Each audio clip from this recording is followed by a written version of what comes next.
Un enfant trouble. Il n'était pas comme les autres. Pas vraiment. À vrai dire, personne dans le village ne savait dire exactement ce qui n'allait pas chez lui. Il ne criait pas, ne cassait rien, ne faisait pas de bêtises. Mais il dérangeait. Silencieusement. On l'appelait l'enfant trouble. Il s'appelait Idriss. Il avait 9 ans. Ses yeux brillaient d'une lueur étrange, ni joie, ni tristesse. Juste autre chose. Quelque chose d'opaque, de lourd, de trop ancien pour un enfant de son âge. L'arrivée. Idriss n'était pas né ici. Il était arrivé dans le village un matin de saison sèche, accompagné d'une vieille femme à la peau parcheminée. Elle disait être sa grand-mère. Elle parlait peu, gardait les yeux baissés et priait sans cesse. Il s'était installé dans une petite maison abandonnée, à la lisière de la forêt. Une maison que même les oiseaux évitaient. Personne ne savait d'où il venait. On n'osait pas demander. Mais très vite, les rumeurs commencèrent à courir. Ce garçon ne dort jamais, disait le vieux Baba. Je l'ai vu marcher dans les champs à minuit. Pieds nus. Les yeux ouverts comme un hibou. Il parle aux arbres, murmurait la vendeuse de mangue. Je l'ai vu poser sa main sur un tronc et rester là, des heures. Comme s'il écoutait. Et les corbeaux, toujours autour de lui. L'école. À l'école, il ne parlait pas. Il s'asseyait au fond, regardait fixement le tableau, mais n'écrivait jamais. Un jour, le maître lui demanda de réciter une poésie. Idriss se leva. Il regarda tous les élèves, puis déclara d'une voix claire, presque trop grave. Les morts ne dorment pas. Ils marchent. Parfois, ils chuchotent aux vivants. Parfois, ils les réveillent. Silence. Un silence glacial. Personne n'osa rire. Même les plus moqueurs. Car il y avait dans sa voix un écho qui n'était pas d'ici. Les disparitions. Puis, les choses devinrent plus graves. Des chèvres disparurent. Des chiens furent retrouvés sans vie, sans blessure, simplement éteints. Une nuit, la fille du chef de village, Amina, cria dans son sommeil. Elle parlait une langue que personne ne comprenait. On disait que ses yeux étaient devenus tout blancs pendant qu'elle hurlait. Et chaque fois, quelqu'un chuchotait. C'est l'enfant trouble. Le secret. Un vieux marabout fut invité à observer l'enfant. Il vint un vendredi, juste avant la prière. Il demanda à parler seul avec lui. Ils restèrent enfermés dans une case pendant 2 heures. Quand il ressortit, le vieux marabout tremblait. Il dit juste. Ce garçon n'est pas possédé. Il est né entre 2 mondes. Il entend ce que nous n'entendons pas. Et il voit ce que nous refusons de voir. Il partit sans manger, sans saluer, sans demander de paiement. La forêt. Un soir, Idriss disparut. La vieille grand-mère pleura. Pour la première fois. Elle frappa à toutes les maisons. Aidez-moi. Il est parti dans la forêt. Mais personne n'osa y entrer. Pendant 3 jours, on n'eut aucune nouvelle. Puis, au lever du 4e jour, il revint. Pieds nus, sales, les vêtements déchirés. Mais les yeux, calmes. Il dit simplement. Ils sont partis. Les voix. Elle cherchait un passage. Mais la forêt les a enfermés.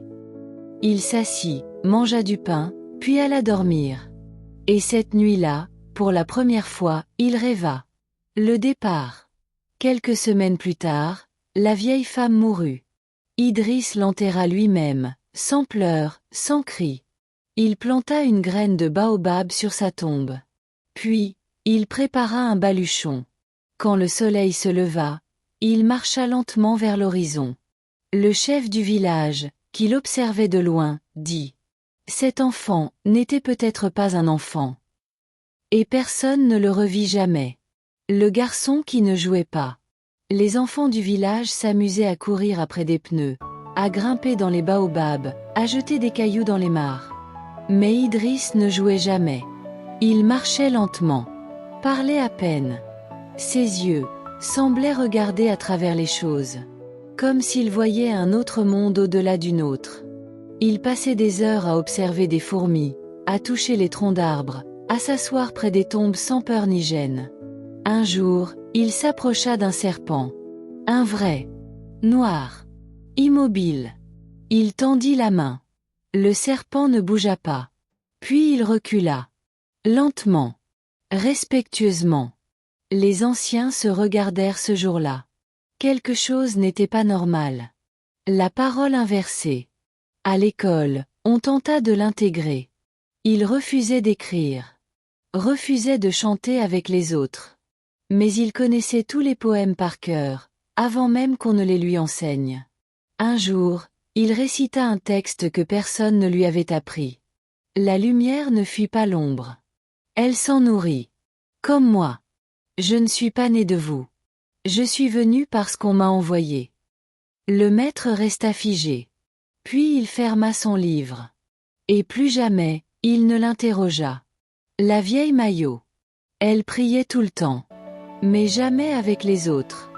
Elle parlait seule dans sa case, la nuit. Répétait des noms que personne ne connaissait. Jacob.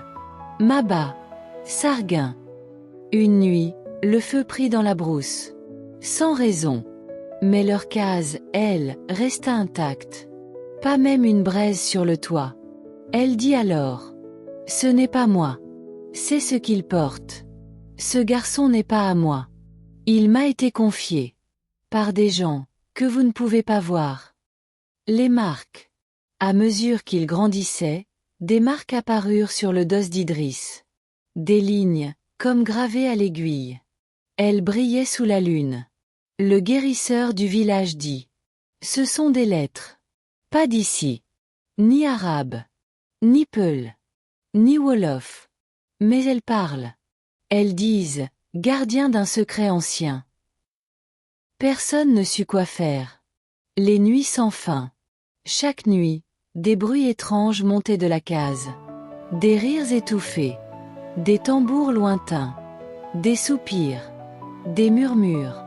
Certains disaient qu'Idriss ne dormait jamais. Qu'il sortait sous la pleine lune. Qu'il parlait aux arbres. Qu'il s'asseyait sur la tombe de la grande prêtresse oubliée. Une fois, le chef du village voulut aller voir.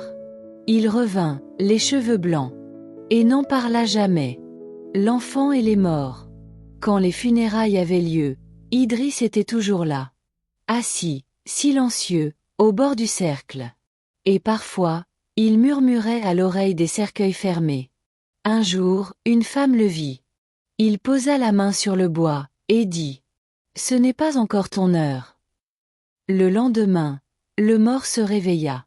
Oui. C'est ce qu'on dit. Certains jurent que c'était vrai. D'autres hurlèrent au mensonge. Mais le nom d'Idriss était désormais gravé dans la mémoire du village. Pas comme un souvenir, mais comme une présence. La disparition. Un matin, la case était vide. Pas de maillot. Pas d'Idriss.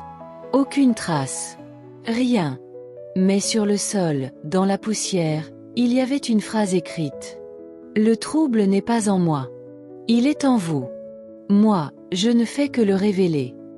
Le chef du village fit effacer la trace. Mais le vent revint cette nuit-là. Et le village ne retrouva plus jamais le sommeil d'avant. Épilogue. Des années plus tard, les anciens parlent encore de lui. Certains disent qu'il était un ange. D'autres, un esprit errant. D'autres encore pensent qu'il portait juste en lui une douleur trop ancienne. Mais tous s'accordent sur une chose. Il a laissé une trace. Une fissure. Un silence. Et depuis son passage, le vent ne souffle plus pareil. Aujourd'hui, des années ont passé. Mais parfois, à la tombée du jour, un enfant né dans ce village commence à parler seul. Il est revenu. L'enfant trouble est parmi nous. Mais il a changé de visage. Merci d'avoir écouté mon histoire. Abonnez-vous. Laissez un like si ça vous a touché.